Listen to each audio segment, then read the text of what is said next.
The Arizona desert had a way of swallowing sound, swallowing color, swallowing time itself. On its lonely border stood Elias Turner's ranch, a stretch of wooden fences and sun-bleached boards that had once echoed with the warmth of a family, but now sat quiet beneath the relentless heat. Every morning Elias stepped out onto his porch and watched the land he had tended for decades crack a little more under the drought. The soil had split into jagged lines. Weeds curled into brittle skeletons. Even the cattle moved slower, their ribs faintly visible beneath dusty hides. The windmill, once the heart of the ranch, turned only when a rare breeze forced it, creaking painfully like an old man's bones. Most days it didn't move at all, and Elias found himself staring at it longer than he should, remembering a time when its spinning blades were a sign of life. Back then, laughter drifted from the kitchen, and the smell of fresh bread filled the house. His wife, Miriam, would lean on the doorway with a gentle smile, teasing him for talking to the cattle like they were children. He had promised her he would keep the ranch alive, no matter what. But promises were harder to keep when the sky refused to rain. Despite the silence, Elias carried himself with a steady, quiet determination. Loneliness pressed on him, but he endured it the way he endured heat, dust, and time. Patiently. Even so, the edges of hope had begun to fray. He spoke less these days, even to his horses. He spent long evenings on the porch, running his fingers over Miriam's old locket, whispering the same words over and over. "I'm trying, love. I'm still trying." Rumors of tension between settlers and the Apache people had grown louder throughout the drought. Some ranchers in town muttered about stolen cattle or mysterious tracks near their property. Others whispered about retaliation, fear climbing into their voices like rising smoke. But Elias knew fear had a way of distorting truth. He remembered years ago when Apache families sometimes passed near his ranch on their seasonal journeys. They would nod politely, sometimes offering woven baskets in exchange for supplies. There had been no hostility, only distance, a respectful space between two different worlds. He never forgot that kindness. He still believed it mattered more than suspicion, even if most men around him disagreed. One afternoon, the heat pressed down so heavily that the wooden walls of the barn seemed to exhale. Elias walked toward the well behind his house, carrying a rusted pail. The rope felt rough against his palms as he lowered it, listening for the familiar splash at the bottom. Nothing came. He lowered it further. Still no sound. His stomach tightened. He leaned over the stone rim, peering into the darkness below. Only a thin glimmer of muddy water remained, barely enough for a few days if he rationed it strictly. He pulled the pail back up, watching droplets cling to the metal before falling back into the void. A man could survive without many things, but not without water. Not here. He stood with the pail in his hands, debating whether to drink now or wait until nightfall. His throat burned. His lips were cracked. Yet he hesitated, because every sip meant less for tomorrow.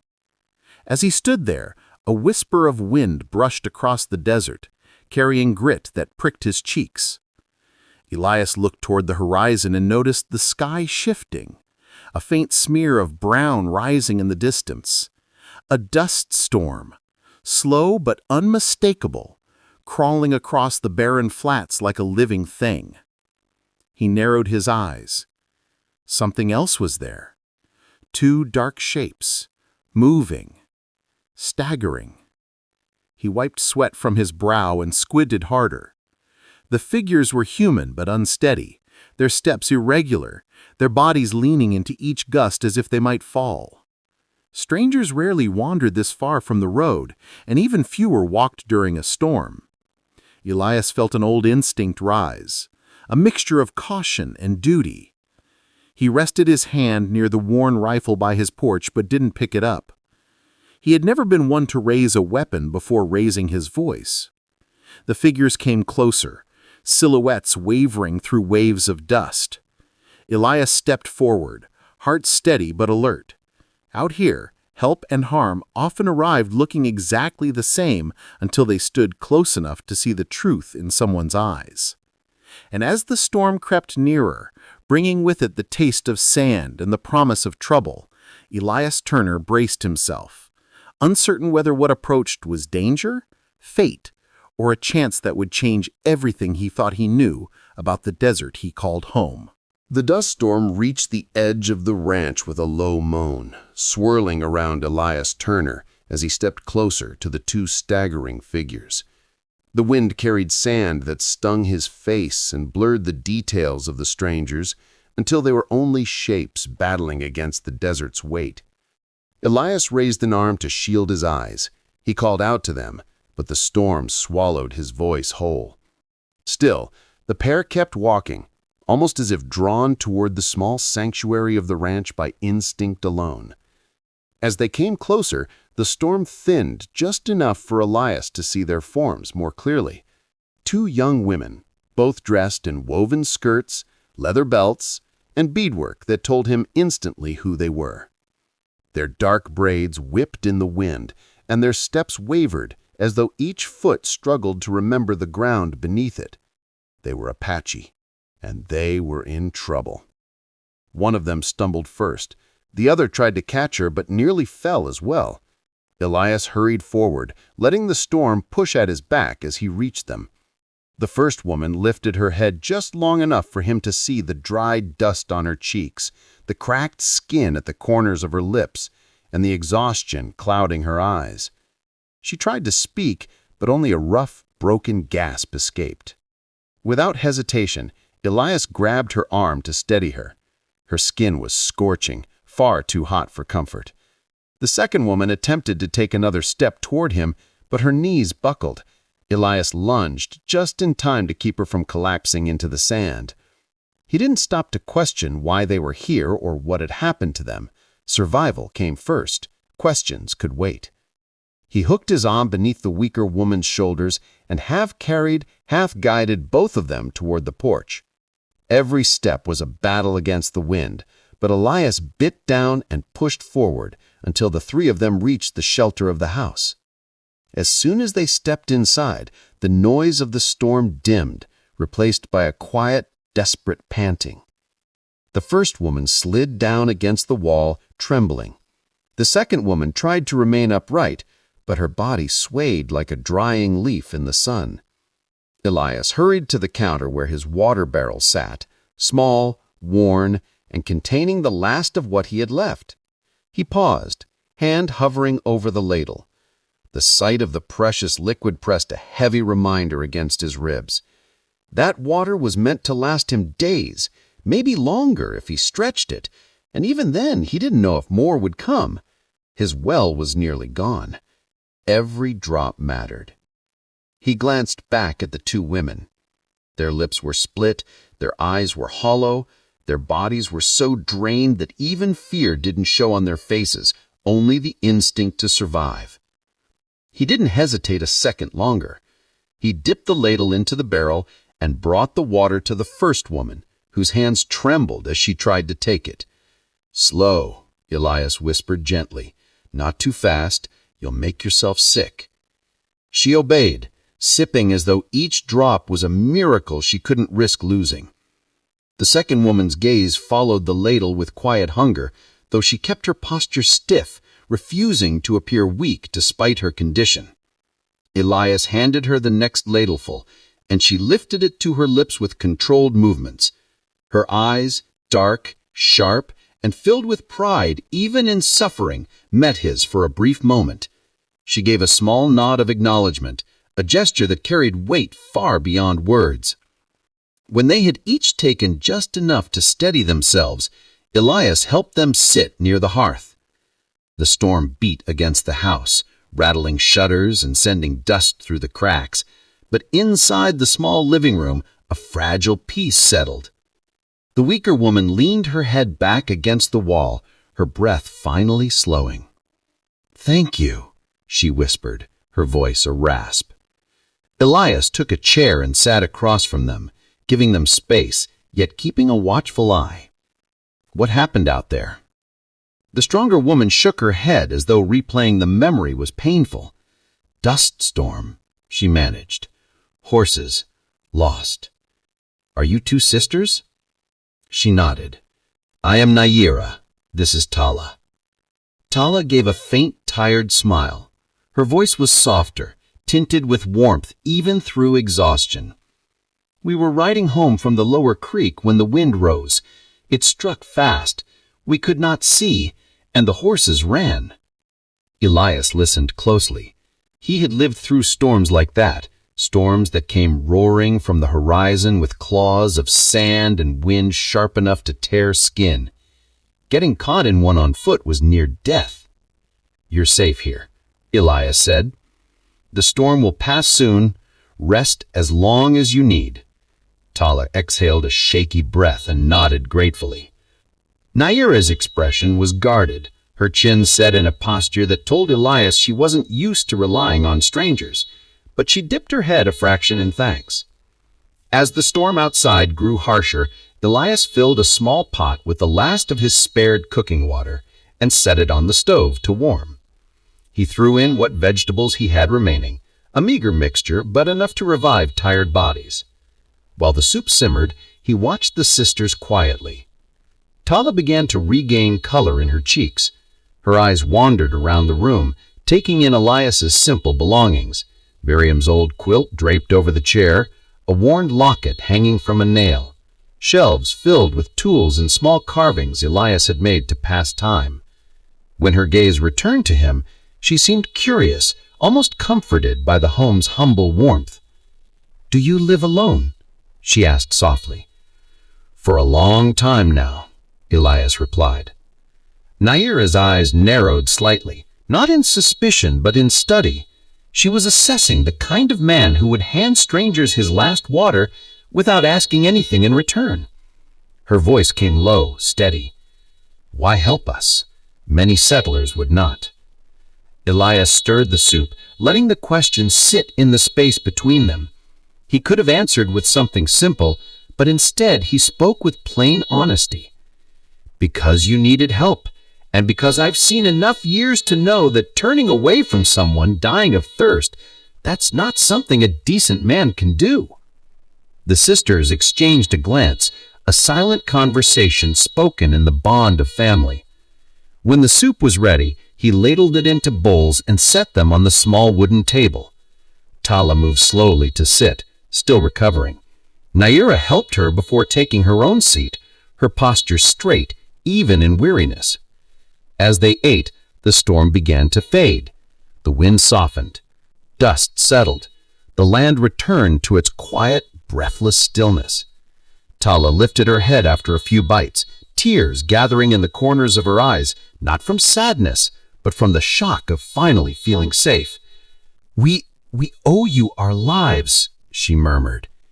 "If we had remained in the storm any longer—" "You're safe now," Elias said gently. "That's what matters." Naira bowed her head again, more deeply this time, respectful, grateful. The sisters spent the rest of the evening resting in the small home wrapped in blankets Elias brought them. Bit by bit, the exhaustion faded from their bodies. The air in the ranch became warmer, not from the hearth alone, but from the quiet presence of people sharing space after long hardship. Elias watched over them as night arrived. He could see now what had kept them moving through the storm, the strength of their spirit, the loyalty they had to each other, and a determination that lived in their eyes even through pain. He didn't know yet who they were beyond their names. He didn't know their father was the chief of their people. He didn't know the desert had brought them to him for a reason he could not yet understand. But as he sat by the dim lamp, listening to the steady breathing of Tala and Naira sleeping safely under his roof, he felt something he hadn't felt in years. Purpose, faint but growing, like the first drop of rain before a long-awaited storm. Morning came like a held breath released. The sky, which the night before had been ink and quiet, lightened gradually into the thin, pale blue of desert dawn. The storm had passed, leaving the land washed in a hush that felt fragile as glass.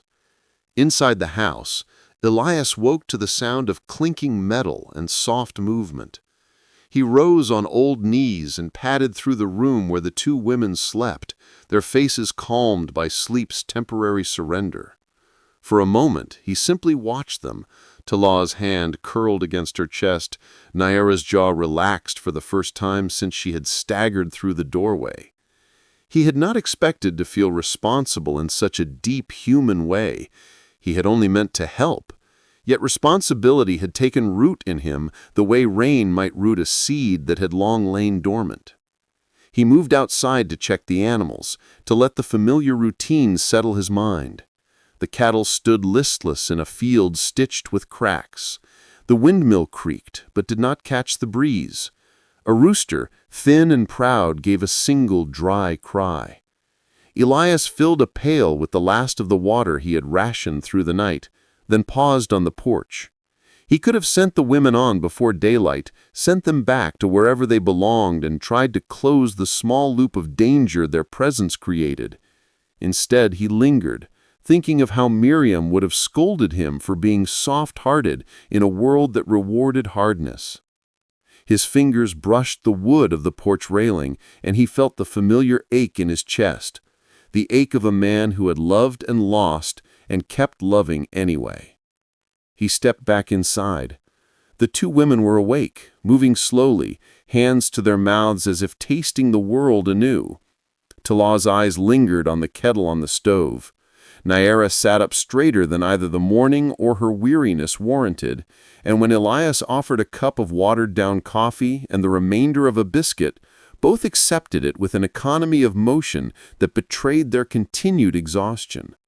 "We should put you on the trail before noon," Elias said, keeping his voice steady. "The sun will rise hard. You won't want to be out when the heat gets up." Tala swallowed and looked out at the horizon where the land flattened into mirage. "We have our path," she said, voice small but clear. "We know the way back when we can see the creek." Naira's expression was guarded. She had not yet let the day soften her. She drank slowly, watching Elias as if cataloging his habits like a man cataloging the weather. "Thank you," she said finally. "We will not forget what you did." The words were simple, but there was a gravity underneath them, like a promise carved into stone. Elias felt a warmth that had nothing to do with the sun. He had given them water because he could not stand the sight of anyone dying thirsty on his land, but he did not expect the weight of gratitude to settle like a cloak about his shoulders. For a few minutes they spoke quietly of practicalities, where the trail to the lower creek left the road, how long it might take to find the lost horses, whether Elias might spare a horse or a wagon. He had neither animal to spare. His oldest mare had not left the stable in months, and the wagon's wheels needed repair. He told them this plainly. They did not press him. Just as they were about to gather themselves to leave, a sound rolled across the desert like thunder, though the sky showed no sign of storm. It was the sound of hooves and the rhythmic thump of many horses moving in unison. Dust rose along the horizon as a distant wall, approaching with a force that made the hair at the back of Elias's neck prick. He had heard horses before, setters' mounts, traders on the road, but this had the measured cadence of a tribe on the move, controlled, practiced, purposeful. "Naira," Tala whispered, fingers clenching around the cup until the paper-thin rim creaked. Naira's jaw tightened. The two women exchanged a look that needed no words, a language older and keener than anything Elias had been taught. Elias moved to the porch rail and squinted toward the rising dust. The riders formed an unbroken silhouette, their numbers making a dark band across the land. The sight pulled the question from his throat before he could swallow it. "Who are they?" Tala's voice was immediate, urgent. "From the north," she said. "They're moving fast. She broke off as a rider detached from the band and raised his arm, signaling. The formation shifted, and the realization hit like cold water. They were coming straight for the ranch. Panic has a way of sharpening perception, and in that small house, every movement felt amplified. Nyera's hand went to the strap of a pouch at her waist, as though seeking a token she kept there. Elias's fingers tightened around the rail until the wood bit into his palm. He thought of all the ways things could go wrong, of misinterpretations that flared into grief, and felt the old familiar caution rise like a wall. The riders reached the gate in a rolling clatter of hooves and the slapping of leather. Horses tossed their heads and pawed. Men and a few women sat tall in the saddles, faces set and dark with resolve. The leader of the group dismounted and walked forward, hands empty. He was broad-shouldered and older than the others, his hair threaded with gray, his expression unreadable for a long breath. He saw the weight of command in him, the quiet authority of someone who had borne the winter of too many years. Elias stepped out on the porch and kept his hands visible, palms open. He did not reach for a rifle. He had only ever fired a gun when it was necessary to protect life. He was not inclined to make the first violent gesture. The approaching group stopped a few yards from the gate, forming a low, tense ring. One rider dismounted and moved to the front. A voice, low and carrying like a wind over rock, broke the tight silence. "Where are the chief's daughters?" the rider demanded. The words landed hot and sharp. Elias felt something cold settle in his gut. The name Chief's Daughters hung in the air and dropped into his bones. He had given water without asking names because there had been none to ask. The idea that these women might be kin to a leader made his own act larger and more dangerous than he had imagined. Panic could have been easy to wear then, but Elias steadied his breath and in a voice he practiced, told the truth simply. "They are inside my house," he said. "They came in off the trail, half dead from thirst. I gave them water." For an instant that felt like an age, no one moved. Then a ripple passed through the riders. Faces turned, gauging, searching. The leader's gaze flicked to the porch where Tala and Nyera stood, not cowering, but not yet proud either, just weary and human. The leader's eyes narrowed, not in anger, but in scrutiny, as though he weighed a judgment invisible to others. One of the riders pushed forward, the metal of his spear catching the pale morning light, and for a half-beat, Elias feared a raised weapon. Nyera stepped forward before he could think to stop her. Her face, when she looked at the leader, held the same fierce composure he had sensed the night before. She wore the kind of steadiness that comes from knowing where you stand in the world, even when your legs tremble from exhaustion. "She said water," Nyera said, voice clear and unafraid. "He saved us." The words spread like a ripple across the ring of riders. Murmurs threaded through the crowd, a sound like wind moving through dry grass. The leader's jaw worked as he considered the testimony of his daughter and the stranger's plain answer. Then he walked forward, boots stirring dust, until he stood only a few paces from the porch. His eyes searched Elias's face with an intensity that was almost intimate. "Why would you help our girls?" he asked, quietly, but with weight. Elias met the chief's gaze and told the simple truth he held. "Because they needed water," he said. "Because when a body cries for it, you either give it or you watch them die. I have been alone a long time. I have a right to be cautious, but I also have a right to be a decent man." For a long moment nothing moved. Then, as if a signal had passed through the leader's body, the rigid tension around the ranch dissolved into something like relief. The leader's shoulders dropped, and the hard line of his face softened. He looked at the two women again, then at Elias. His mouth closed and opened once, twice, as though finding a language that matched the feeling in his chest. "Come," he said at last, voice not unkind. "Bring them forward." Tala and Nyera stepped from the shade of the porch and walked toward the riders. The chief, older, taller, and carrying a certain sad humor in his gaze, moved to meet them. He reached out and touched both their heads with a reverence that made Elias feel as though he had intruded on a private blessing. The chief then turned to Elias with something like gratitude on his face, complicated and deep. "You gave them water," he said simply. "In our ways, that makes you kin to us." The words settled over Elias, quiet and steady, as the riders lowered their weapons and shifted from a posture of confrontation to one of community.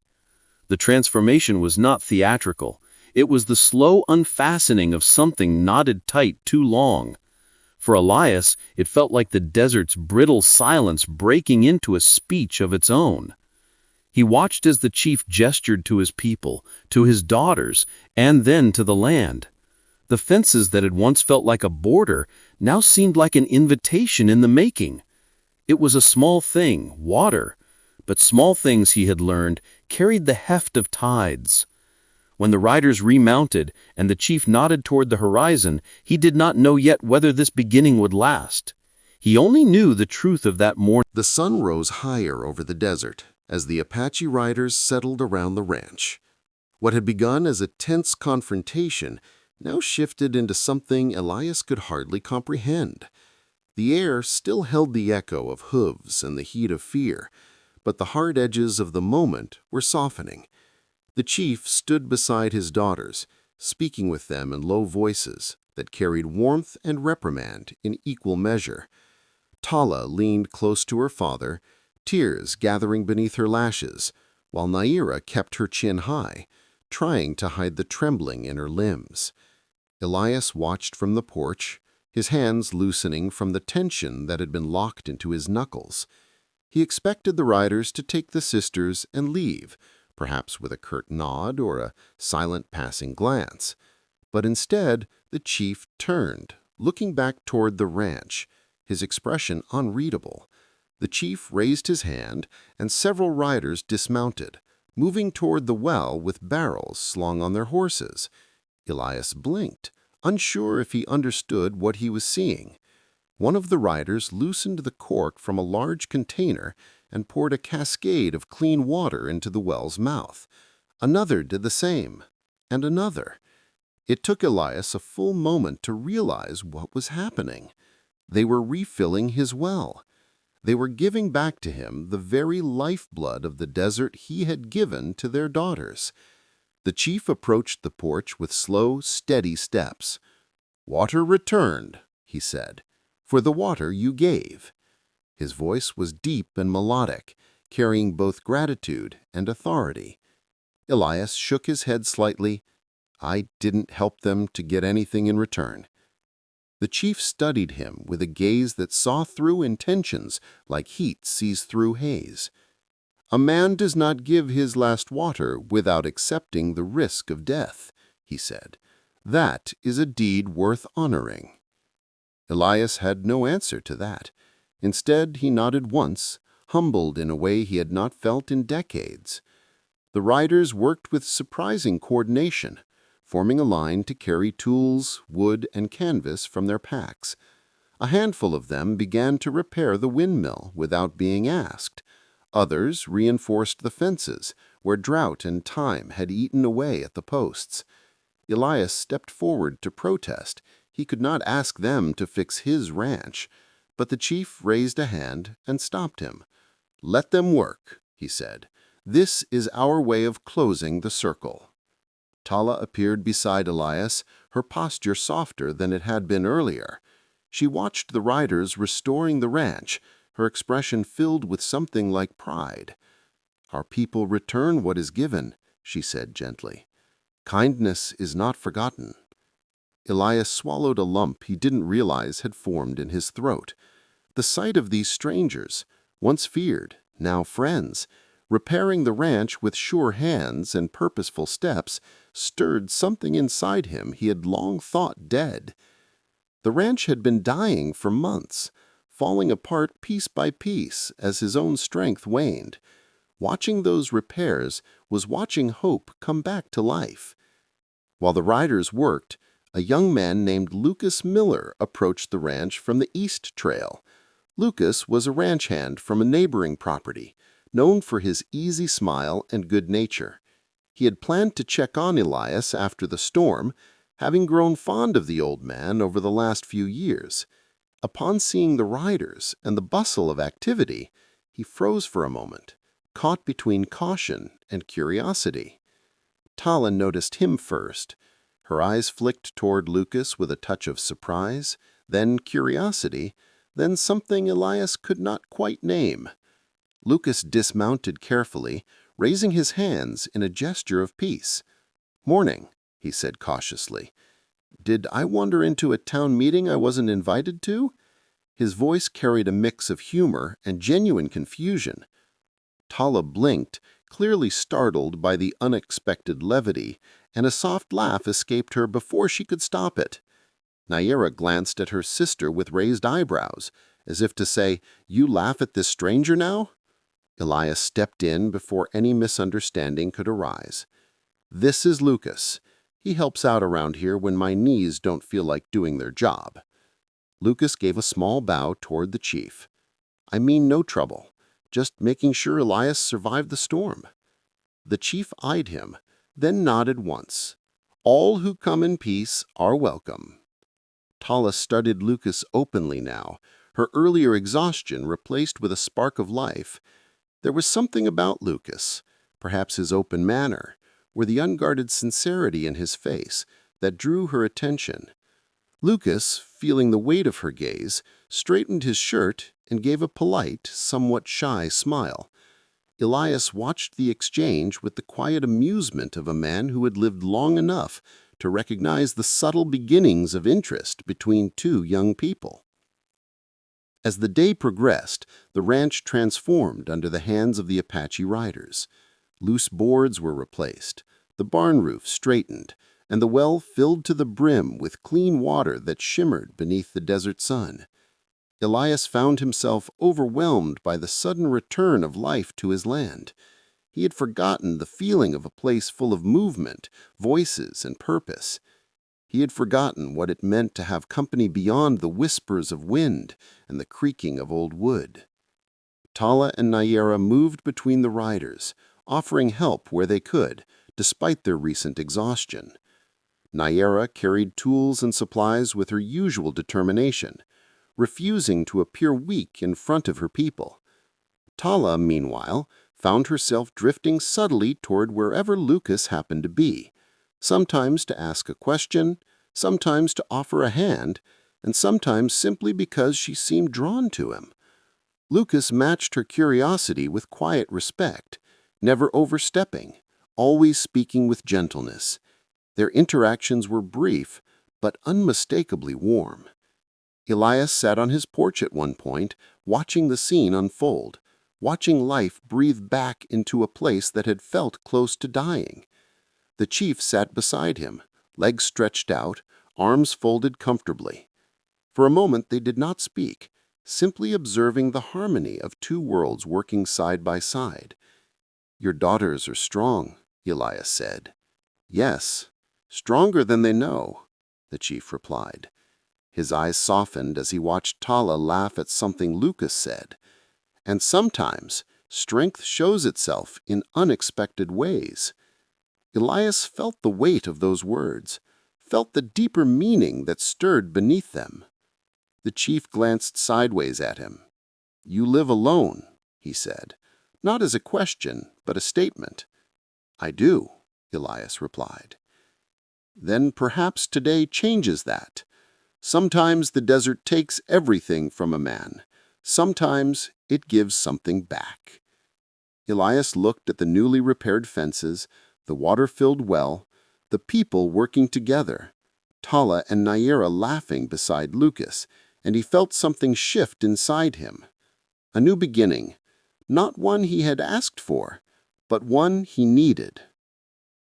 As the sun began its slow descent, bathing the ranch in gold, the riders finished their work. The land no longer looked abandoned. It looked alive. Elias stepped forward to thank them, but the chief lifted a hand. "There is nothing owed," he said, "only balance restored." The riders mounted their horses, but Tala and Naira lingered, promising to return soon. Lucas offered to help Elias clean up the remaining tools, and Tala volunteered to assist him. Elias pretended not to see the small smile they shared. When the riders finally rode away, the ranch did not feel empty again. It felt changed. The wind carried a new warmth.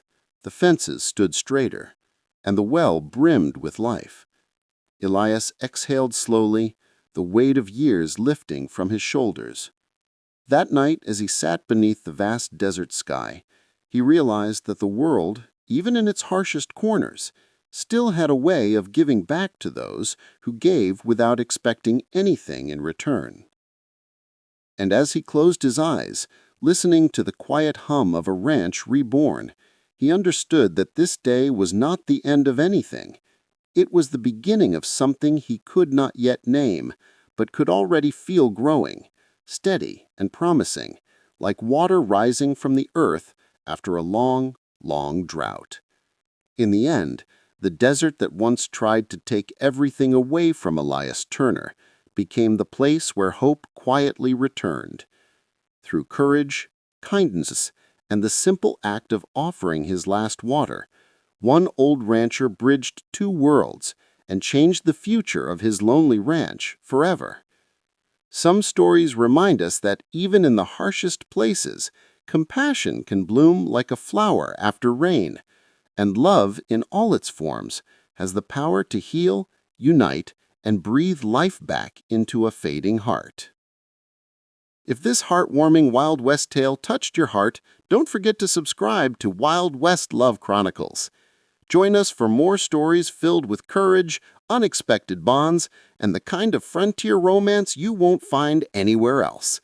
Hit that subscribe button now so you never miss the next journey across the untamed West.